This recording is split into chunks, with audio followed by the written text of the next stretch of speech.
All right. Hello, everybody. Hope you all are doing well. This is DFS Army's pre-lock show for the NBA, where we will pretty much just go game by game and talk to you a little bit about how and what we're doing.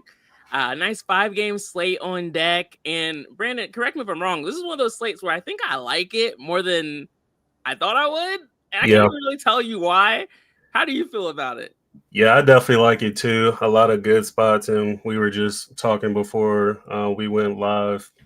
I think we both have quite a few low-owned guys that we want to get some leverage on. So definitely ready to dig in.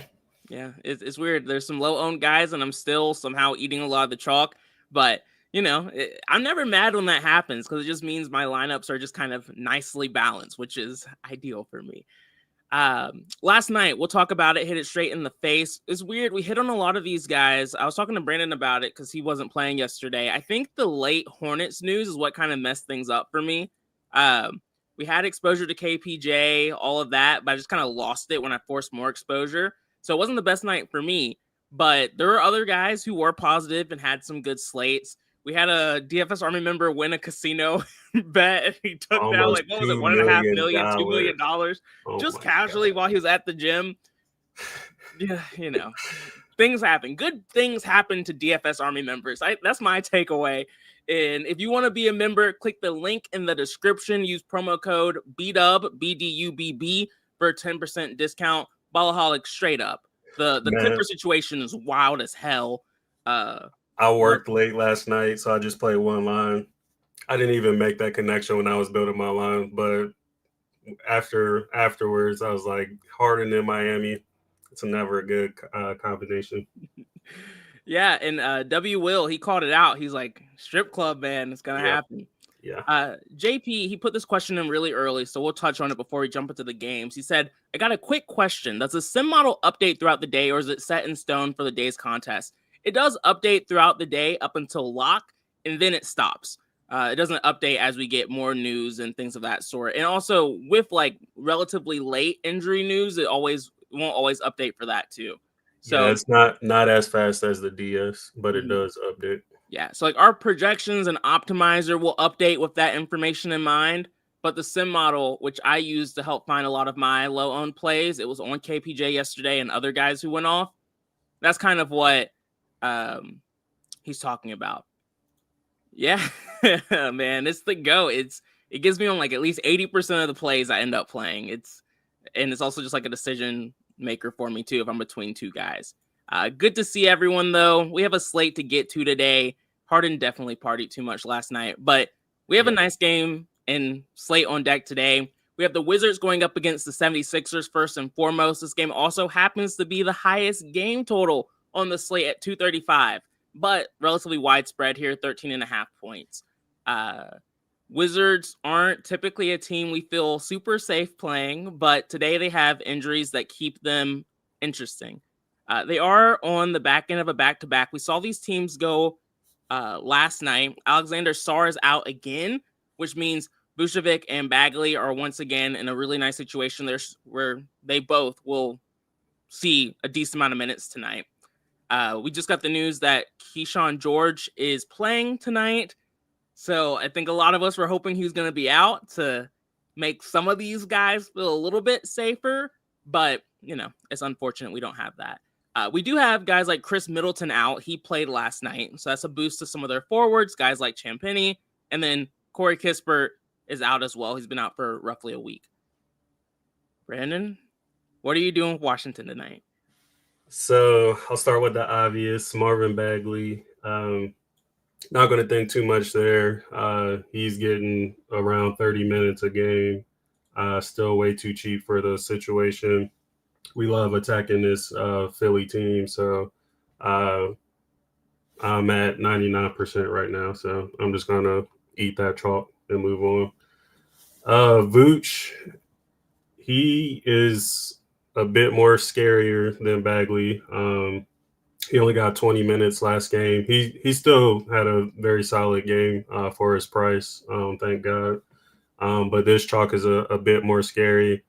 But as long as he sees 20 minutes, he's still close to min price.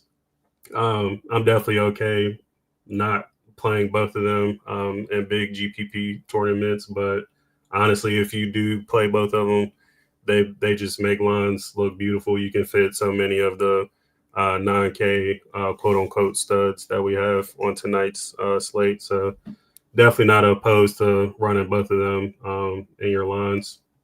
So I did cap him at 60%. I just didn't want to go too overboard, but still more than enough to where if he smashes, I won't be hurting too much.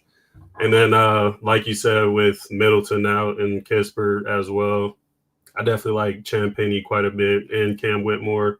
Champagny, I am at 68%, and then didn't have to do anything to Whitmore. He was 23%. So like both of those guys as well as more value. And then CJ is the only other one I did something to put a 10% min on. Not someone I'm overly confident in.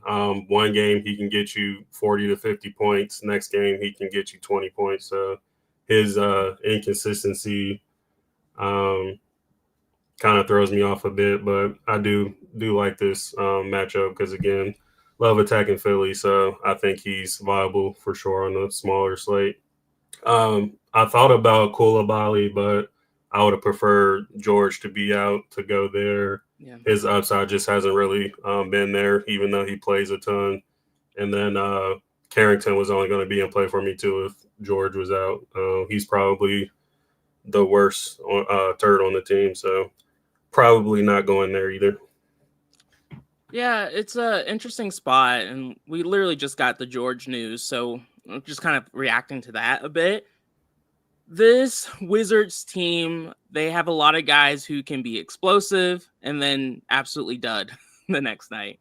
For me, I'm pretty simple when it comes to stuff like this. When I hear the industry talking about making pivots and avoiding chalk more, that's when I'm like, you know what? Maybe chalk's not half bad. Because usually I just like to zig when others zag. And so if everyone else is scared about the Sixers or Washington for good reason, I'm just going to play it a little bit less scared than I typically would for that reason. I'm not trying to do what everyone else is doing.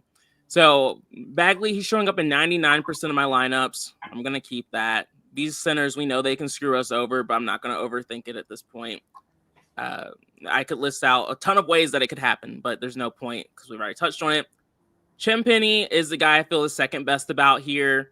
Still volatile as all hell, but I like his price tag here with the injuries they have. So he's going to show up in 76% of my lineups. And then Vukcevic, I know people are asking, like, can you play them together, Vuk and Bagley? My answer to that is also yes. They're going to show up in a lot of lineups together. We saw yesterday it can happen, and neither one of them have touched 4K yet. So I'm not going to do anything to stop that at this point. Let's see. Cam Whitmore, another just relevant forward for this team. He's someone I've faded before in the past, but with Kispert gone now, I'm more comfortable having exposure to him, so I have 35%. I didn't do anything in the DS to make these guys show up. They just show up by themselves. CJ McCollum shows up in 13% of lineups, and Bilal shows up in 7%. And then Keyshawn George, he shows up in 3%, with Bub Carrington only showing up in 2%. These guys are just cheap, and they're showing up in lineups. That's just me trusting the DS on this spot. I didn't do anything to tinker with it. It's really the other spots I'm forcing exposure to that kind of manipulate those percentages. Anything else you want to say about the Wizards before we move over? Yeah, I was just seeing if any other guys were popping in. I was only getting 1% Koulibaly. So, again, I don't feel strong enough to force him in. Yeah, I like having those guys show up a little bit just because we know they can randomly pop off, but 90% of the time they suck. So, yeah. It's not something I would force exposure to in single entry or anything like that, but GPP viable. Next up, we have the opposite side where the Sixers are really the ones who benefit the most in a really soft matchup. The Wizards are just cheap and they have some injuries. The tough part about the Sixers is they have this extremely soft matchup, and this game is supposed to blow out. When it comes to injury news, we're still waiting on this unless we got it. Did I miss it? Yeah, I think we're still waiting. Yeah, that's the painful part. For Philadelphia, where we're at right now is we have Joel Embiid out, so that's nice. At least we know, or we thought we knew, Drummond was going to be here. But Paul George, Quentin Grimes, and Andre Drummond are all questionable. Obviously, if all three of them get ruled out, we're playing a shit ton of Sixers tonight. Uh, it really depends on who ends up getting ruled out to know what we're going to do. Uh, if PG is out and Grimes plays, that's a boost to Grimes and Edwards. Can even take some shots on guys like VJ, maybe a little bit of Jared McCain. But I would say McCain's really a better play if like Grimes gets ruled out along with Edwards. When it gets really weird is if Andre Drummond gets ruled out, because we're looking at Barlow and Bona as potential plays. But we'll get there when we get there. Uh, at this point, with all of them being a game time decision, how are you treating the Sixers? Yeah, I think one thing that can kind of give us an idea of which way the news is leaning is I'm pretty sure Paul George and Drummond were present at shoot-arounds today. However, Grimes was a late downgrade to questionable. So if you kind of do the math there, it's looking like George and Drummond should play and Grimes is out. So that's kind of how I'm playing it. It could be the complete opposite of that, or everybody could play. We'll see. But for now, that's how I'm playing it. So I'll start with the obvious Maxi.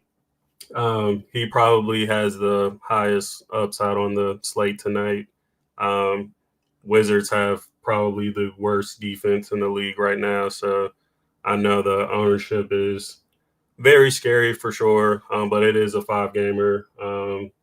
And we know what kind of ceiling he has. So that's just going to be some chalk I'm eating. We have enough value plays too to throw in some other 9K guys that you might like as well. So not going to think too much there. I'm just going to trust the situation. Jared McCain, I do love quite a bit, especially the way I'm playing with Hope and Grimes is out. I threw just a love on him, and he's showing up as a core play for me at 60%.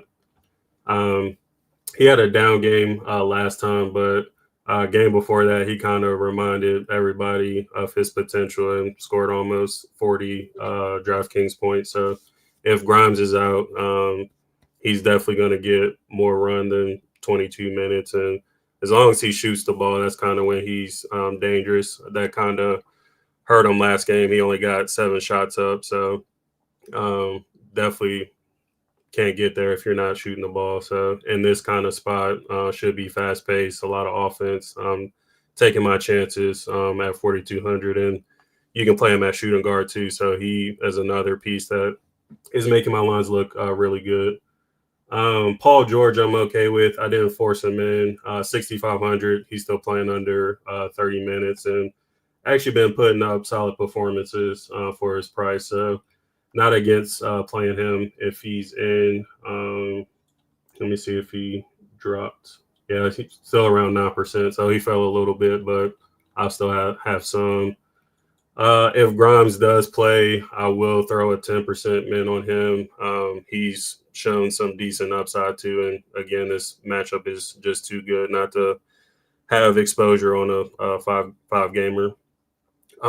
Barlow is really only in consideration for me if Drummond is out. He is probably going to be one of my favorite plays on this team if that does happen, especially since you can play him at power forward, and he's going to be another nice value piece to make lines look really good. I guess you can throw Bona in that conversation too if Drummond gets rolled out. And then VJ is only in consideration if Grimes and PG miss. His minutes haven't been as good with those guys in, so not looking too good for me right now. And then I'm not even considering Drummond tonight. Yeah. I think for me, where I'm at right now is I'm really just waiting and seeing. As of right now, Maxey is in 99% of my lineups, honestly, for the exact same reason as I mentioned before. Everyone's talking about kind of zagging off of him and or just considering other chalk. So I do have Mins. There's other guys I'm going to be over on. It wouldn't shock me if I end up being a little bit closer to 80 to 90% by the end of the night, but I'm going to play him in this soft spot. Ownership is scary, and I will never argue anyone on fading chalk. That's just something I like to do. It's just for me, when I hear whispers of everyone doing it, that's when, for me, it just makes a bit more sense for me to eat it. So I'm not going to cap him at all. He's just going to stay probably relatively high where he is currently.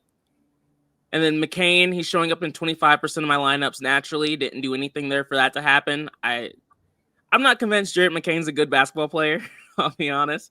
But in this spot, like you kind of mentioned, Brandon, assuming Grimes ends up getting ruled out, he's a much stronger play, and I will force more exposure to these Sixers. We'll probably get the news while we're live, so we'll touch on it. PG is showing up in 9% of my lineups. Grimes is currently showing up in 3, and then Barlow is also showing up in 3% of my lines. Barlow is a okay play for me. I think I like Bona a little bit more with just the news that we have currently, but we'll see what happens as we get closer to lock. All right. Next game, we have the Portland Trail Blazers going up against the Toronto Raptors. I think we both have some guys we like in this game, so I won't steal your thunder. But for the Portland Trail Blazers tonight, we have Klingon listed as questionable. Another piece of news that would be nice to have.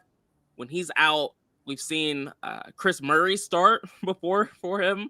A little random, but it's something that they've done before in the past. Maybe play a little bit of small ball. And then you would assume a guy like Robert Williams would see a boost. Maybe even Reith is on this team, right? Maybe we have him in exclusion. Yeah, they haven't been even last game. He barely got run. Yeah, so maybe a little bit more of him. It's just scary with those two bigs because they never see a lot of run. But I do still think that injury would be worth mentioning. Who do you like for Portland? I know you're taking some shots on these guys.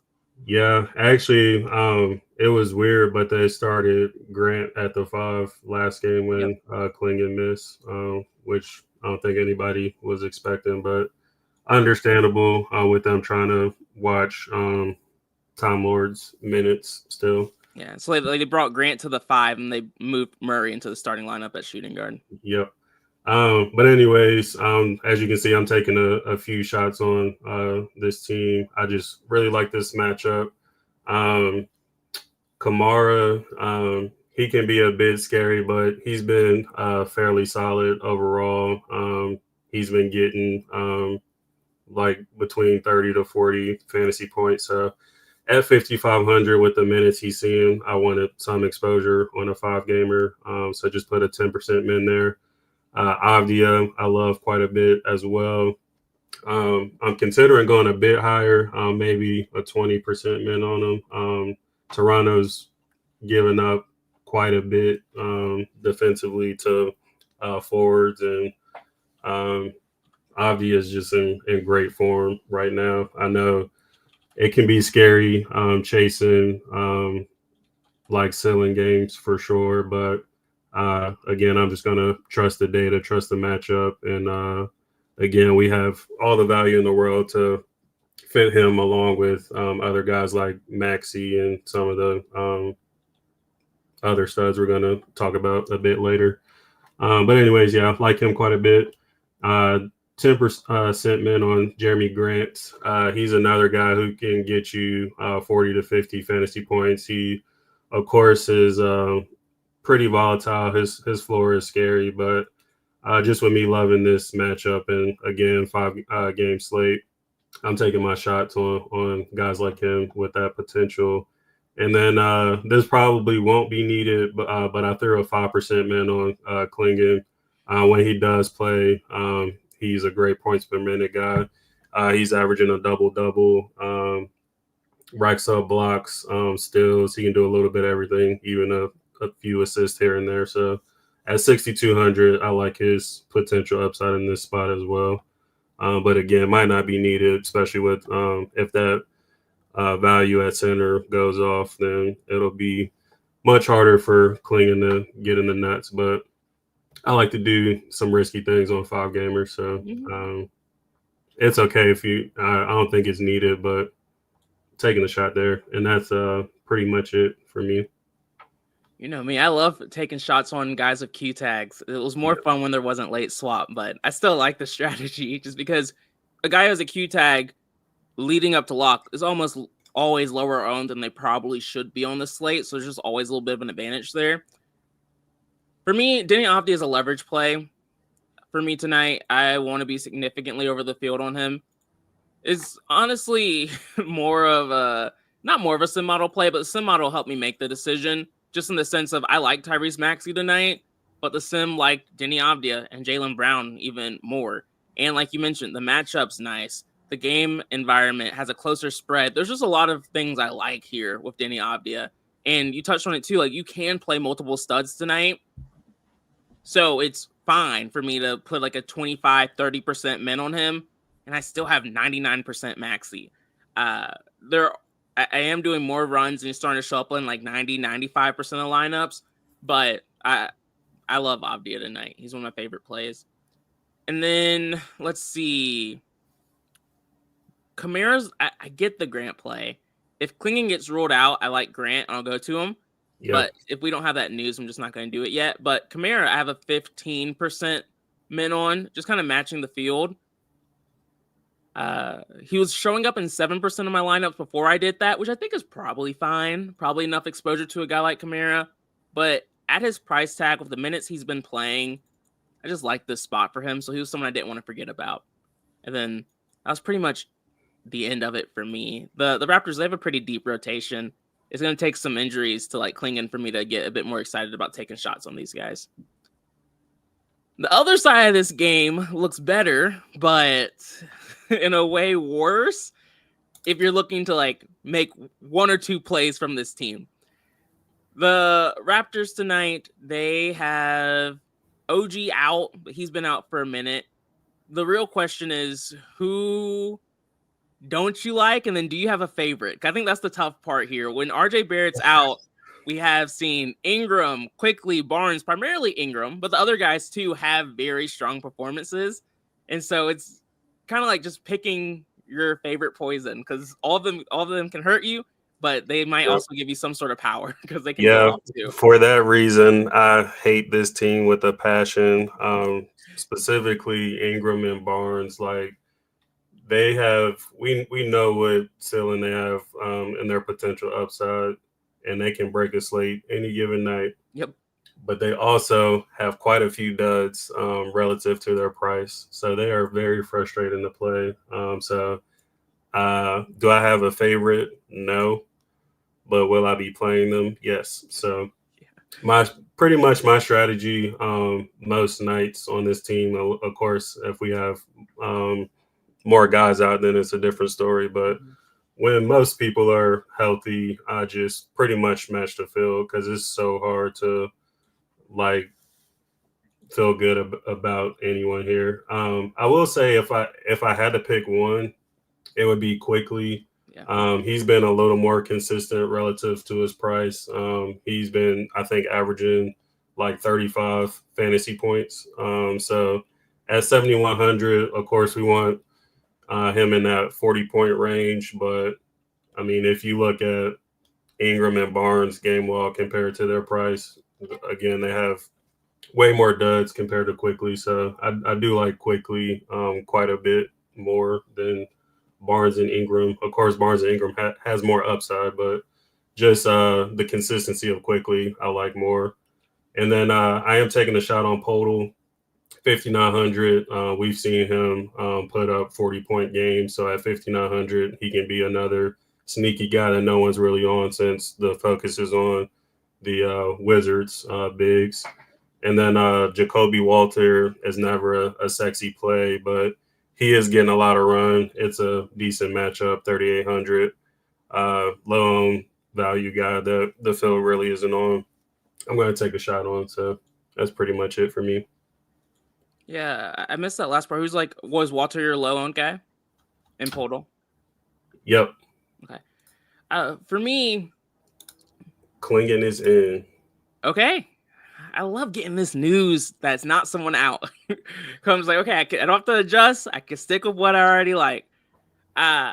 With the clinging in, I like the call of putting a min on him. I'll put a 5% min on him from that last game and just kind of keep what I have outside of that. For the Raptors, though, looking at them, I view Ingram and Barnes as relatively similar plays. Barnes is 800 more expensive, and he has roughly like 8 to 10% less ownership. I feel like they both have similar upside. So for me, I'm always going to attack the guy with less ownership. So Scotty Barnes, I have a 30% min on. Basically a leverage play. We can call it a pre-lock show leverage play. But I like the spot. So I'm going to keep it. And I have a 20% min on Ingram. I'll be 5% under the field there. If the DS likes him, he'll show up a bit more. But again, that's just kind of me following that philosophy. I'm going to be over on Barnes. So that means I'll force a little bit less Ingram. But if the DS still likes him, he can show up however much he wants to. And then I'm with you. I have a 20% min on Emmanuel Quickly. I like his price tag and the upside he brings to the table as well. I'm off Jakob. I like the Walter call at 3,800.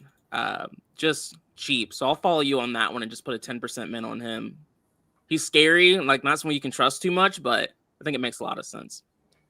So, all right. Those are the 7:30 games. Then we have the 8 o'clock games, all happening at the same time. We have the Knicks going up against Boston. Closest spread on the slate. Nice total. Probably the most interesting game on the slate. I don't know. That's why I want exposure to it, but I'm excited for this one. For the Knicks tonight, I think I brought them up for the last one. OG is out, but he's been out for a while. Matchup against Boston isn't one that I typically love, but it's a good matchup and should be played at a relatively good pace. I think you like this spot a bit too. What are you doing? Yeah, I do like Brunson quite a bit in this spot. The Celtics, they've more recently, they've been given a little more points up to the point guard position. So if I were to choose between Brunson and Cat, it would definitely be him. He's also in better form than Cat. I really don't like Cat tonight. Only reason why I have a 5% min on him is because he's just due for a blow-up game. And when you're on a small slate like this, if someone like him has a blow-up game, it hurts a bit more when you don't have him. So that's kind of my reasoning for going to Cat. But definitely wouldn't play him in. I'm not playing him in my single entry or anything. He just hasn't really been showing much upside. And his price, we have so many other options in this price range to where I don't really like him much. And then Hart, probably my favorite play on the team. He's a leverage play for me. I have a 20% min.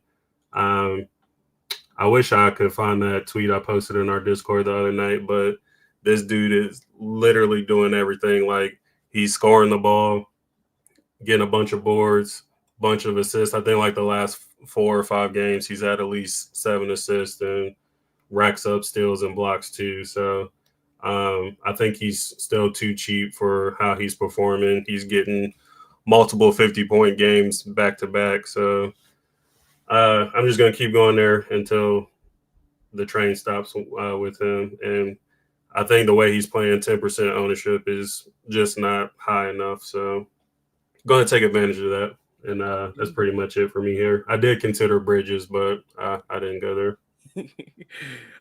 Long win. I feel you, man. You made the right choice. That was definitely a tough one, and Stone fits perfectly there. Glad you made it. Quentin Grimes is out. Grimes is out. Good. Well, and it looks like the other two are in, right? Yep. Okay. Nice. D-Man had a question. He said, when playing 150, do you just put in your min and maxes and let it roll, or do you make player groups and target certain players together and a certain percent in lineups? That's the first part. We just do mins and maxes and let it roll. We do use tournament mode at the top, but that's really the only other adjustment we make there. Yep. All right. I think those are all of the comments that we missed. For me, I am with you. Don't love Cat, but he feels like someone you need to have exposure to, primarily because of just the way this slate is shaping up. Everyone's paying down at center, which usually makes me want to pay up at center, but all of them are kind of in tough spots. And so I'm with you. I ended up just doing like the 5% min to have exposure because no one else is doing it.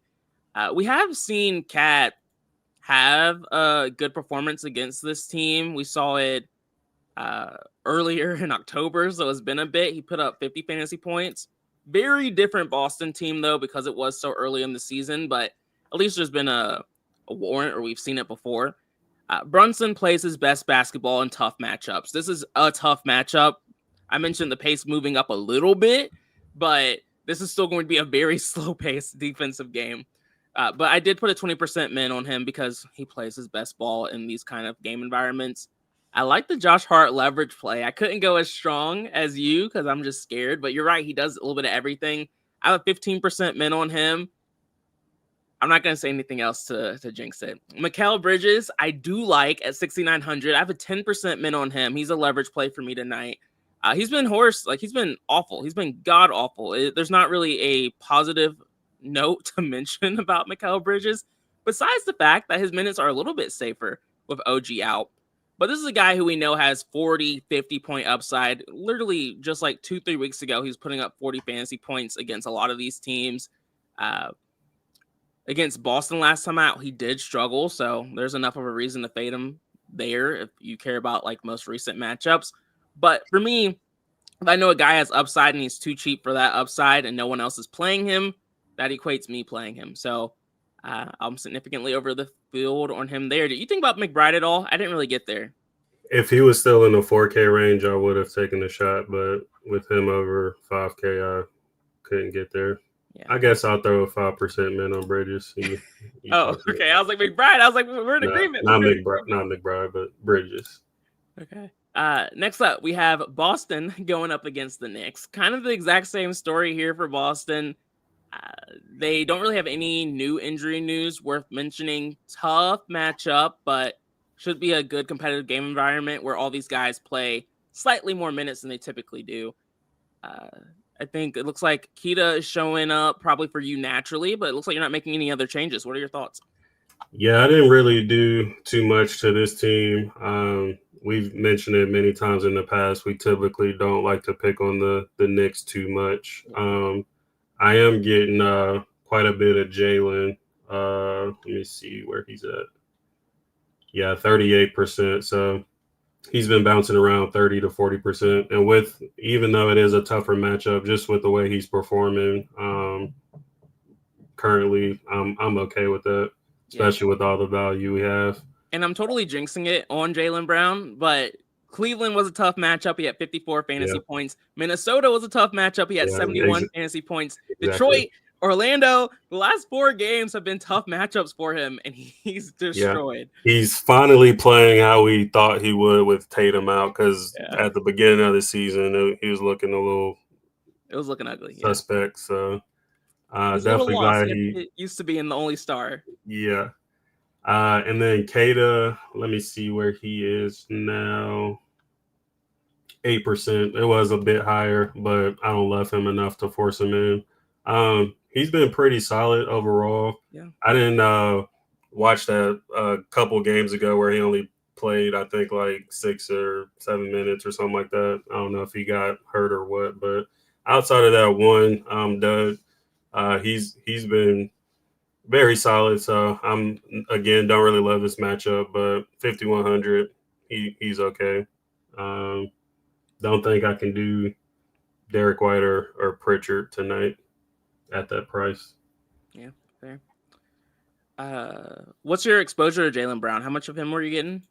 38%. Yeah. I think that's actually exactly what I have, but I have a 25% min on him. That's funny when that happens.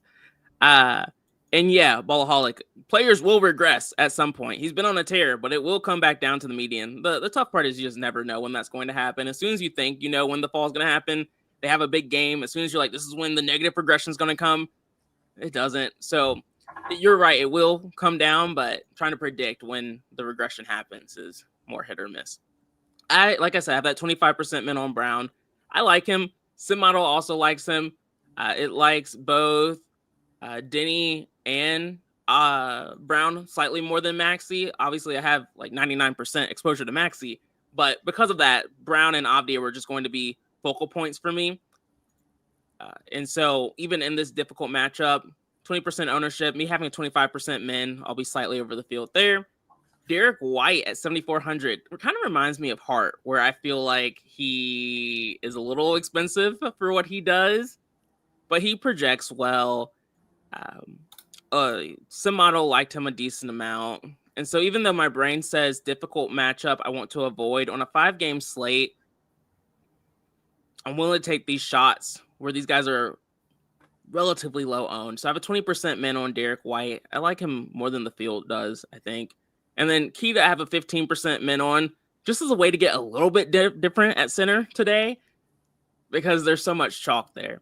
And then when I just look at the rest of my exposures, it's really just those 3 guys showing up, nobody else. All right, next up we have Memphis going up against the Spurs. For Memphis tonight, they are relatively healthy. No real new injury news.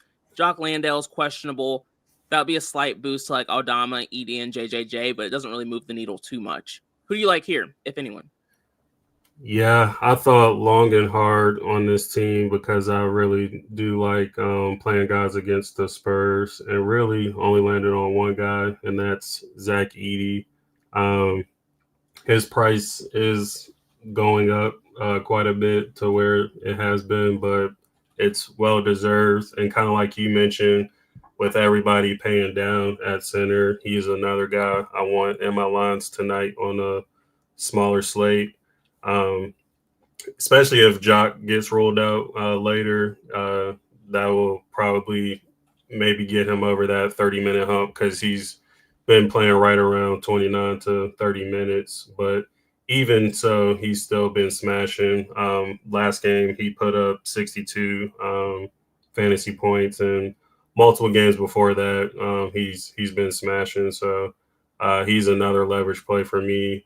I love attacking this Spurs front court. Ever since Wemby has been out, they've been way more vulnerable down low. So I think this is another potential smash spot for him.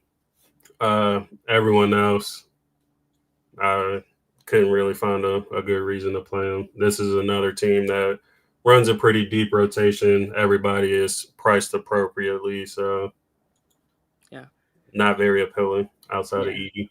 7,200 for Zach Edey has never been my favorite thing to pay up for, but like we talked about the centers already, only 4% owned. I almost still didn't pull the trigger, even with all those things moving in the right direction for him. But then the sim model also had some interest in Zach Edey, and so I was with you. I was like, hey, he's only 4% owned. Might as well make him a leverage play. I didn't write him up or anything. I just put a 10% min on him and called it a day. Other side of this game, they are going up against the Memphis Grizzlies, who haven't been as soft to attack defensively so far over the last couple of weeks. But they, of course, still have Wemby out, but no real injury news that's impacting pricing at this point. Do you like any of these guys? A few, just because the matchup is pretty soft. Put a 10% on men on Vassell. He's been fairly solid. He has 40-point upside. So, again, just taking a shot on a lower-owned guy. Well, 14% isn't too low, but for a 5-game slate, it's relatively low compared to other spots. De'Aaron Fox, he has really nice upside, 50 to 60-point upside at 12% ownership. So just makes sense for me to go there, especially with all the love on Maxey. He can be a potential pivot who does better if Maxey fails.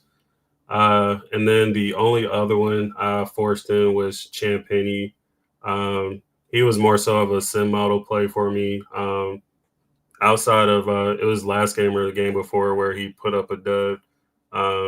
He's been very solid for this team, getting a lot of runs. So in this spot, I wanted to force in another one of these wings and just landed on Champagny. I considered Keldon too, but Champagny's minutes are a bit safer, so just went there, but probably not necessary. Yeah, I followed you on the Vassell play. A lot of these guys I just don't love, but on a short slate, I'm okay getting some exposure. So I put a 10% min on him just to add him into the mix. De'Aaron Fox will give you 30 or he'll give you 60, 80. He's someone that is volatile as all hell, but I want exposure to. So I put a 15% min on him. And called it a day. Last game on the slate, we have the Timberwolves going up against the Pelicans. Wide spread here, but once again, another decent total at 230. Timberwolves are relatively healthy, if I'm remembering correctly. Am I missing something here? I don't think so. Okay, nice. Who's standing out for you? Yeah, pretty much almost this whole team. We like playing guys against the Pelicans. The blowout risk is real for sure, but it's a small slate, so I'm gonna play these guys. Didn't have to do anything to Julius and Edwards. Of course, they're the top two guys on this team with the highest upside. So I am currently getting 24% Ant, and I might have to put him in on Randall. He fell quite a bit. I'll probably just put a 20% min there to match the field. And then I just put him in on McDaniels, Reed, and DiVincenzo to match the field. More 5K guys in a great spot. All three of those guys have 30 to 40 point upside, maybe even higher on certain nights. So just want to make sure I have exposure to them. Did consider Gobert, but he just doesn't do enough offensively for me to want to play him, especially with some of the other centers we have on the slate. Yeah, this might be the spot that burns me. I am just not forcing a lot of exposure to these guys. Not necessarily even a blowout concern. It's just more like I think they're all priced appropriately. And so I don't know how much they exceed value. And I just wish they were lower owned too. I think there's just a lot of things that I wish I was seeing and I'm not. And so the only thing I liked here was Jaden McDaniels. I'm over the field. I have a 20% min on him, and he's showing up in 30% of my lineup. So once again, technically a leverage play, but I didn't force that. Outside of that, they're just too healthy for me to really love. I thought about putting 10% mins on Edwards and Randall just to have some exposure if they go off, but I'm just going to kind of ride with what I have. If they go off, I'm happy for you guys. I'll be pulling for you from the stands, knowing I'm struggling out here without them. Other side of this game, we have the Pelicans against the Timberwolves for New Orleans. They have Zion Williamson still out. It's a bump to the forwards here. Who's standing out for you, if anyone? Tough matchup here. I get that. Yeah, a few guys here for me. It might seem like a very gross spot for this side of the ball, and that's because it is. Yeah. But with no Zion, I'm going to take some shots here. Yep. So Trey Murphy, I mentioned it many times, especially when Zion is out. This dude, he's the guy on the team.